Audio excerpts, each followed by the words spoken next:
I still remember that day like it was yesterday. The day my world tilted on its axis, and the ground beneath me felt like it cracked wide open. My name is Taylor Morgan, and I'm a marketing strategist.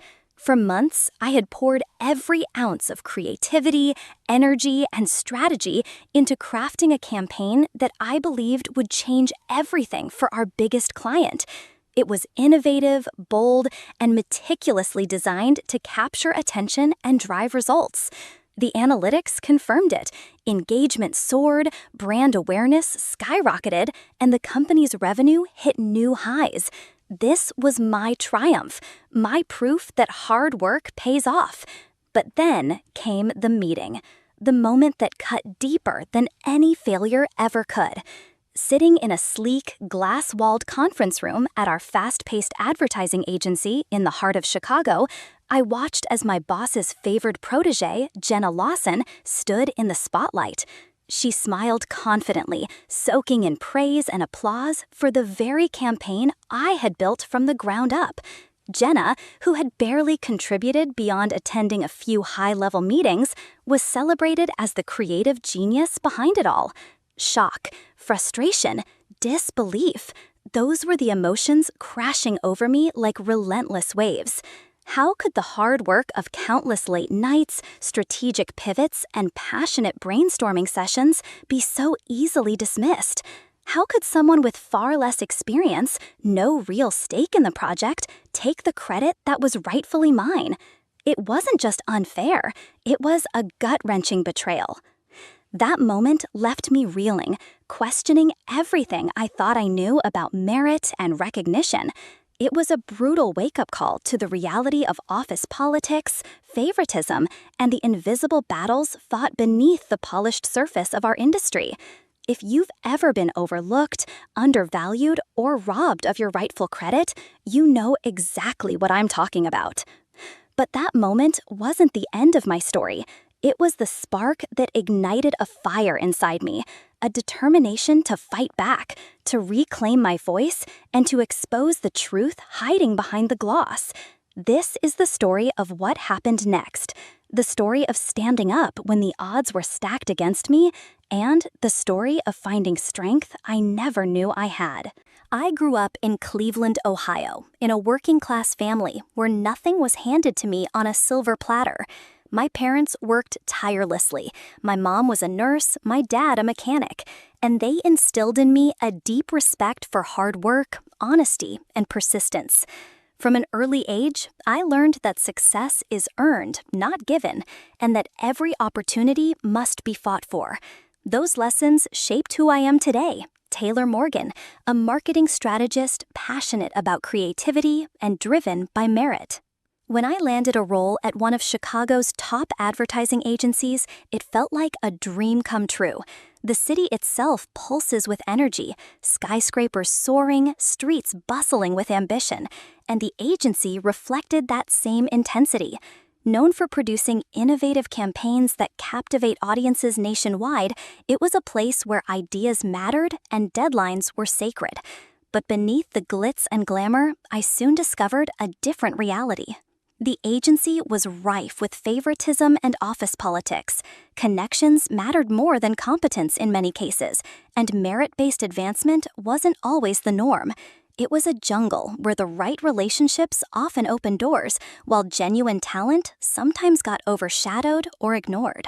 I quickly realized that navigating this environment required more than skill. It demanded resilience and savvy. At the center of this political maze was Jenna Lawson, the boss's favored protege. Jenna was polished and well-connected, moving effortlessly through the ranks despite lacking the depth of experience or the level of contribution many of us brought to the table. It was obvious to everyone who knew the work who was truly behind the agency's biggest successes, but Jenna's position insulated her from scrutiny. She had privileges that I didn't: early access to clients, the best resources, and a shield from criticism. Watching her advance while I remained overlooked was frustrating and disheartening. Despite this, I stayed true to myself and my values. I poured my energy into every campaign, every strategy session, and every client meeting. I believed that hard work and results would speak for themselves.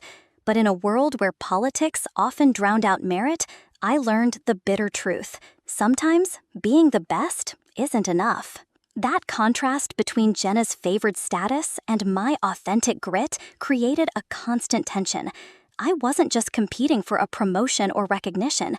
I was fighting for fairness, for the chance to be seen and valued on my own terms. It was a daily challenge, one that tested my patience, my resolve, and my belief in meritocracy. This story isn't just about an advertising agency in Chicago or about one woman's career. It's about the countless people who work hard, play by the rules, and still find themselves battling an unfair system. It's about resilience, integrity, and the courage to stand up when the odds are stacked against you. That's the world I lived in, and the world I was determined to change. The campaign I led was unlike anything I had ever done before. For months, I poured every ounce of creativity, strategic thinking, and late-night effort into developing a concept that I believed could truly redefine our client's brand. It wasn't just about flashy visuals or catchy slogans. It was about creating a story that resonated deeply with the audience, driving real engagement and, most importantly, revenue. When the campaign launched, the results spoke for themselves. Customer engagement skyrocketed. Social media buzzed with positive feedback. Our clients' sales figures soared to new heights. Internally, the numbers were celebrated, shared in meetings, and hailed as one of the agency's biggest wins. I remember sitting at my desk, scrolling through the analytics, a quiet sense of pride swelling inside me. This was my work, my vision, my late nights coming to life. But then the unexpected happened. Despite the undeniable success, the public credit for the campaign went to Jenna Lawson, my boss's favored protege. It was baffling and heartbreaking. Jenna, who had contributed only in passing, mostly attending meetings and lending vague ideas, was thrust into the spotlight as the mastermind behind the campaign. The agency leadership paraded her as the face of our success, praising her creativity and leadership in newsletters, client calls, and even industry events. Watching this unfold was like a punch to the gut. I kept telling myself to stay professional, to let my work speak for itself, but the frustration simmered just beneath the surface. The favoritism was blatant, and it wasn't just about credit. It was about power and influence. Jenna's promotion wasn't a reflection of merit. It was a reward for her connections and the boss's trust. The workplace atmosphere grew increasingly toxic. I found myself excluded from key meetings that had previously been my domain. My ideas were subtly dismissed or repackaged as someone else's. Political maneuvering became the norm, with alliances forming around Jenna and her supporters. Those who challenged status quo were sidelined, their contributions minimized. I was no longer just battling for recognition. I was navigating a minefield of office politics designed to keep me out of the inner circle. Inside, I struggled. Every morning, I masked the bitterness with a polite smile and focused on my work, but it was exhausting. The constant undermining chipped away at my confidence. I began to question my worth, wonder if my efforts truly mattered in a system that seemed rigged against me. There were moments when the quiet resentment threatened to overwhelm me, but I held on to the belief that integrity and perseverance mattered. Yet, the tension wasn't just internal. Colleagues started to sense the divide. Some whispered about favoritism and unfairness. Others kept their distance, afraid of being caught in the crossfire. The agency that once felt like a place of creativity and opportunity was becoming a battlefield of distrust and disillusionment. Despite the turmoil, I refused to give up. The bitterness fueled my determination to expose the truth and fight for fairness. Not just for myself, but for everyone who deserved to be seen and valued for their work, not their connections. This conflict wasn't just a chapter in my career. It was the beginning of a much bigger fight. The turning point came quietly, in the stillness of a late night when the world outside my apartment had fallen asleep, but my mind refused to rest. I sat at my small kitchen table, the glow of my laptop illuminating stacks of reports and emails I had started collecting over the past few weeks. The weight of frustration and betrayal still lingered, but beneath it all, a fierce determination was beginning to take root. I realized that complaining or quietly resenting the situation wasn't enough. If I wanted to reclaim my voice, my career, and my dignity, I had to take action. But not just any action. I needed to be strategic, focused, and prepared.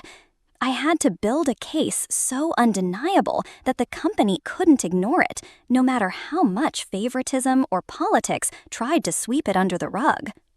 The first step was gathering proof. I knew that the numbers I'd seen didn't tell the full story. Metrics had been manipulated to exaggerate successes or hide failures. Promotions had been handed out based on personal connections rather than merit. I needed to uncover the documents, emails, and reports that exposed these truths. Night after night, I scoured through internal communications and project files, carefully saving anything that hinted at misconduct. I compared email threads, cross-referenced performance data, and noted discrepancies in reports that seemed too perfect to be genuine. The more I dug, the clearer the picture became. A web of unethical practices to protect those with privilege and silence those who spoke the truth. As I worked, my mind was a whirlwind of strategy. I mapped out how to present this evidence, how to show the leadership that what I had discovered wasn't a collection of isolated mistakes, but a systemic problem. I knew this would be dangerous. If I was caught gathering these documents, the backlash could be severe. But the alternative, silence, was no longer an option. The nights were long and lonely. There were moments when self-doubt crept in. Was I overreaching? Would anyone believe me? Could I withstand the storm that would follow if I spoke out? But each time, I reminded myself why I started. This wasn't just about me. It was about fairness, integrity, and standing up for everyone who had been overlooked or pushed aside. I began drafting a plan for how and when to present my findings. Timing would be critical. I needed the right moment and the right audience.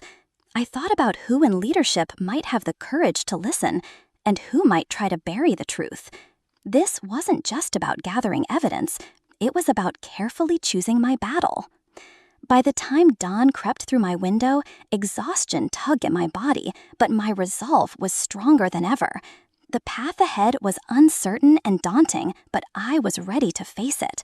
I wasn't just fighting for recognition. I was fighting for justice. That night marked the moment I decided to stop being a victim and start being a fighter. The journey ahead would be hard, but I knew it was necessary. I had the truth on my side, and I was determined to make it heard. Living this double life was one of the most challenging experiences I've ever faced.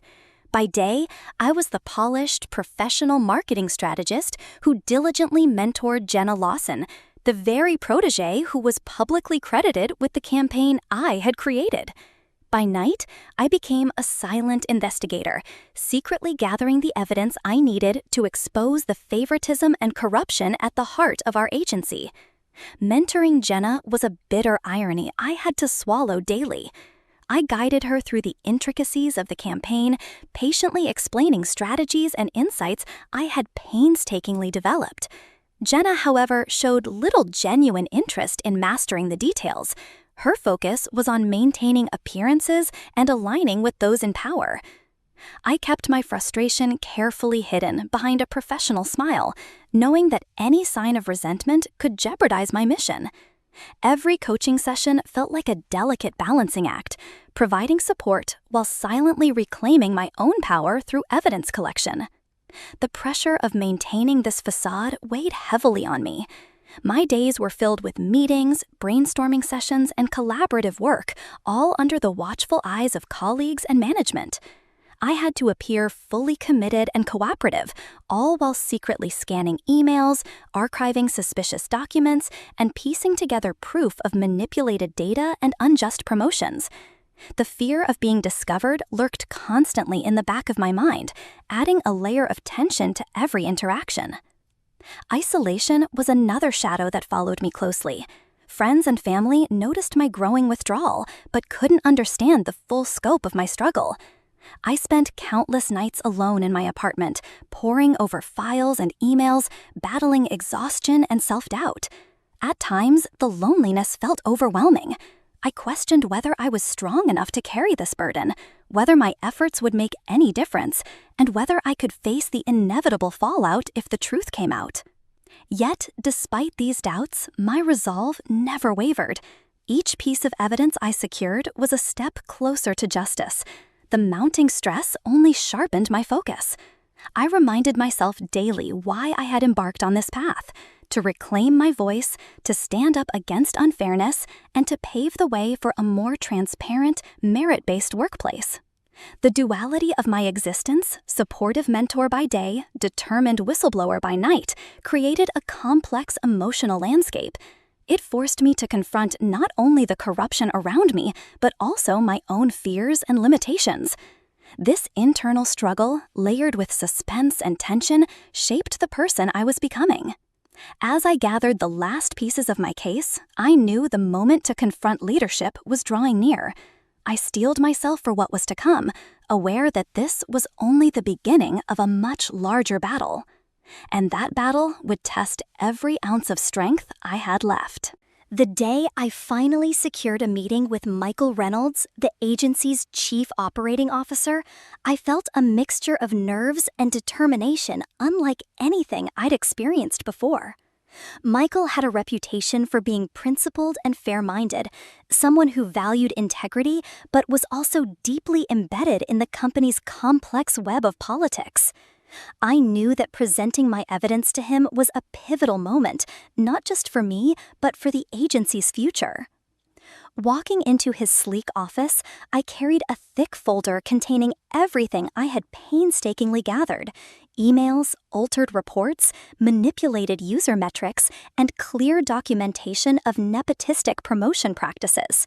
The air was tense, but my resolve was unwavering. This was the moment to lay everything bare. Michael greeted me with a measured nod, his expression serious but inviting. Without wasting time, I began presenting the evidence. I explained step by step how key performance metrics had been artificially inflated to mislead clients and shareholders, how user engagement data was manipulated to paint an unrealistically positive picture, and most damning of all, how Jenna Lawson's rapid rise had been propelled not by merit, but by favoritism and behind-the-scenes maneuvering. As I laid out each piece of proof, I watched Michael's face closely. The tension there was unmistakable. His usual calm demeanor was fractured by shock and discomfort. It was clear he had suspected something, but hadn't fully grasped the depth of the corruption. The documents I presented were undeniable. This wasn't hearsay or speculation. It was hard, cold evidence.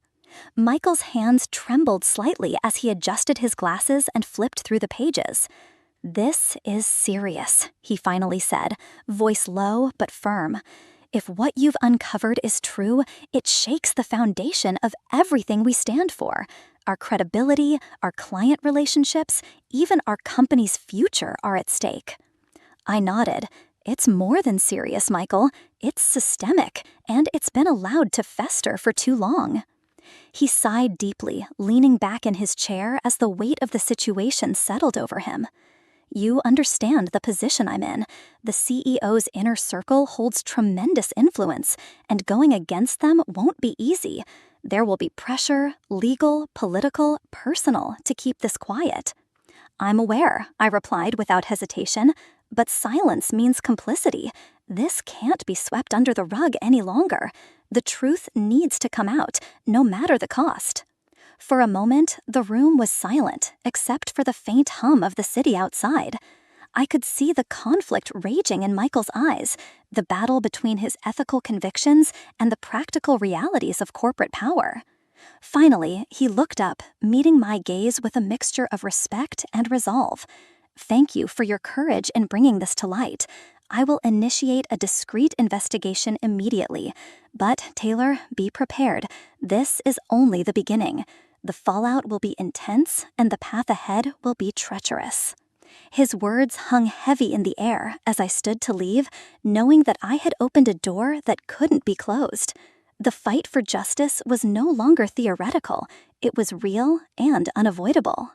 And that was just the beginning.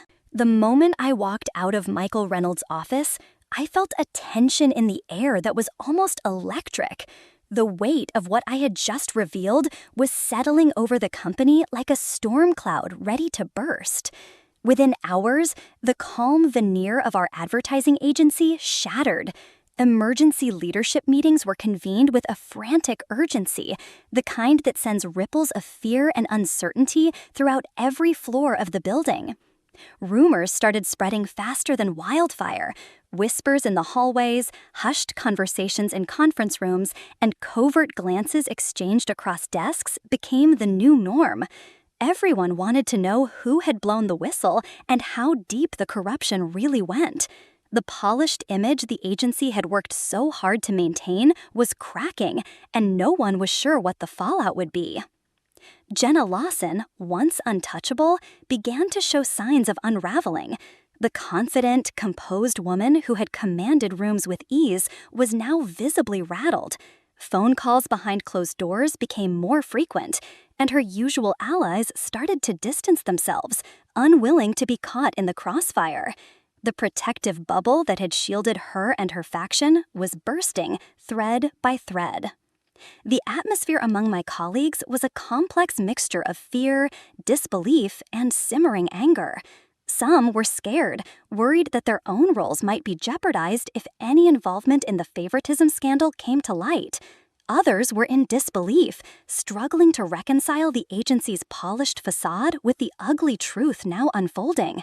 And beneath it all, a quiet but growing anger stirred among those who had long felt sidelined or ignored, finally seeing the system exposed for what it was. For me, the emotions were equally tangled. Relief washed over me like a sudden wave. I had taken a stand, and the truth was finally coming to light. But alongside that relief was a cautious awareness. The fight was far from over. The battles ahead would be tough, with resistance from powerful figures and potential personal fallout. I braced myself for what was to come, knowing that this was just the beginning of a long and difficult journey. The company's leadership scrambled to contain the crisis. Auditors arrived, poring over documents and conducting interviews in hushed tones. Clients called with questions and concerns, their trust shaken. Shareholders demanded urgent explanations, their confidence wavering. The once lively, creative buzz of the agency was replaced by tension and uncertainty. Despite the chaos, I held on to my purpose. This wasn't about revenge or personal victory. It was about justice, fairness, and ensuring that the agency could no longer ignore the problems festering beneath the surface. Though the battle was far from over, I could see the light at the end of the tunnel. After the storm I weathered at the Chicago agency, starting fresh in Seattle felt like a breath of fresh air, a chance to rebuild not just my career, but myself. I accepted a senior role at a progressive marketing firm known widely for its commitment to fairness, inclusion, and genuine respect for every voice. Walking into their open, bright office for the first time, I immediately felt something different. This wasn't just another job.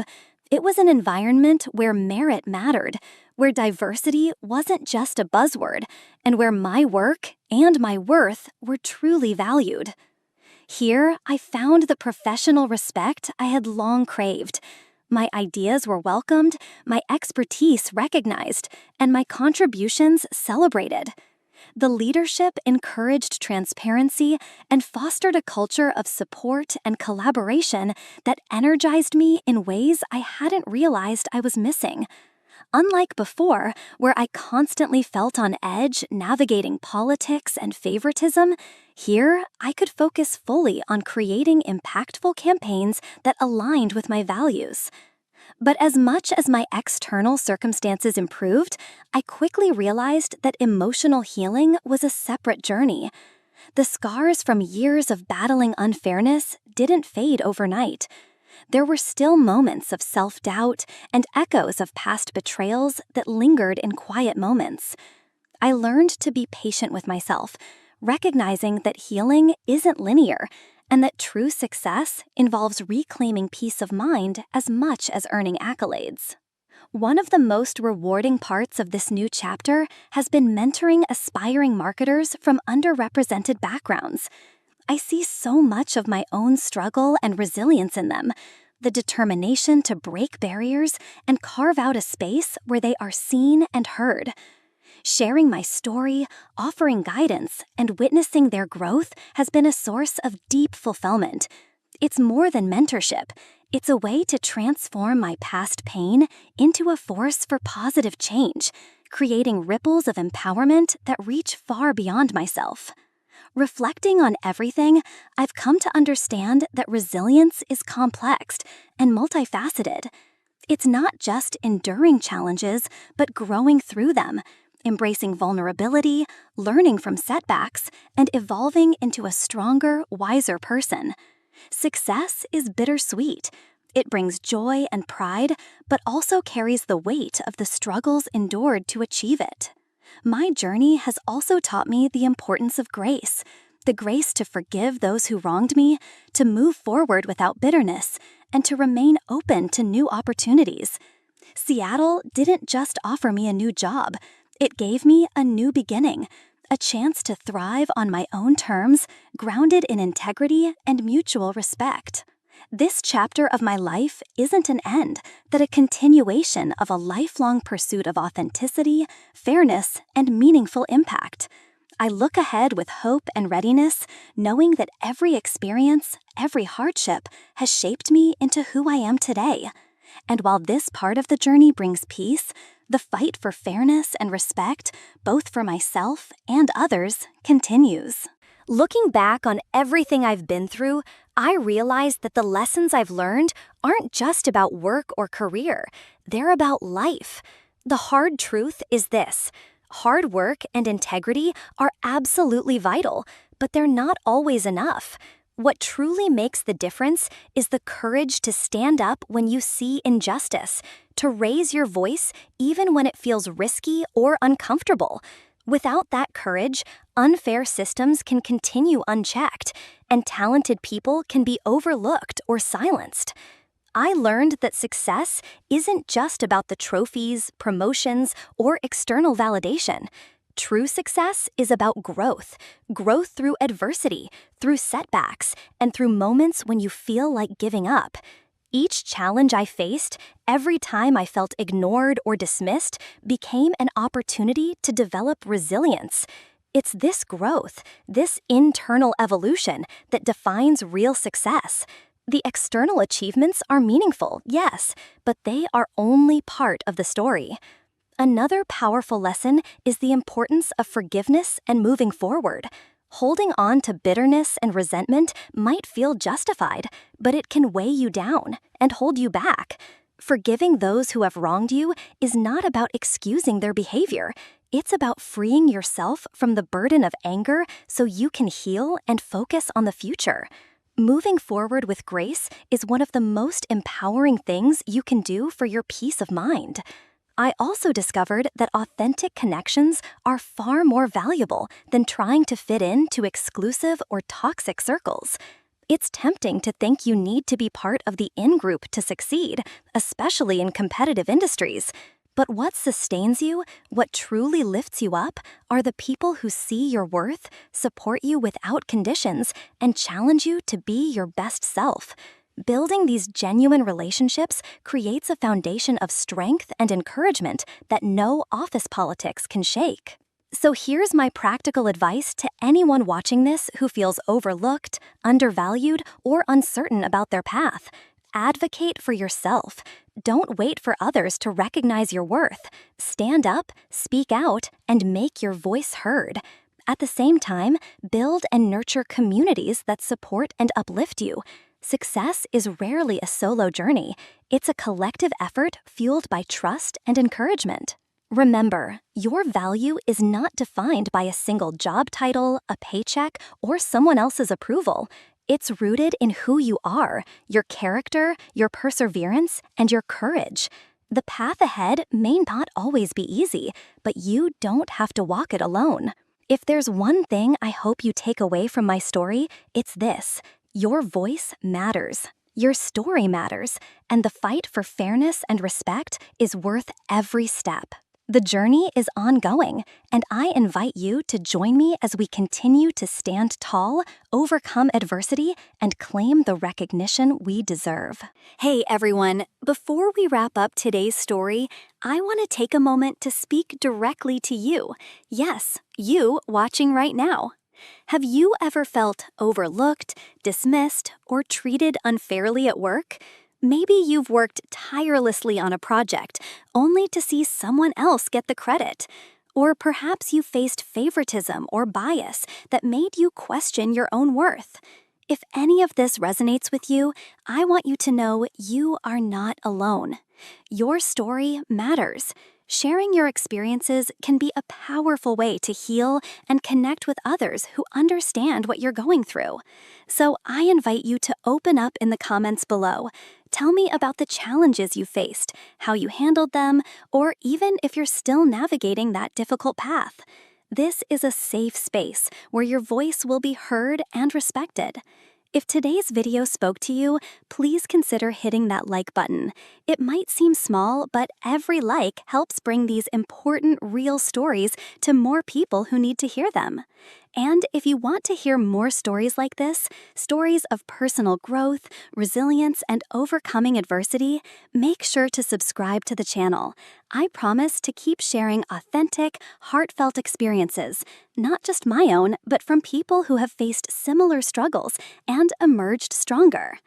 Don't forget to ring the notification bell so you won't miss any future videos, because this journey, standing up, pushing through unfairness, and growing into your true self is ongoing. There's so much more to explore and learn together, and I want you to be part of it. So take a moment right now, share your story or thoughts below, like the video if it resonated, and subscribe if you're ready to join a community that values courage, truth, and support. Thank you for being here, for listening, and for being part of this journey. Your presence means more than words can express, and I'm excited to read your stories and connect with you. Until next time, take care of yourself and keep believing in your worth.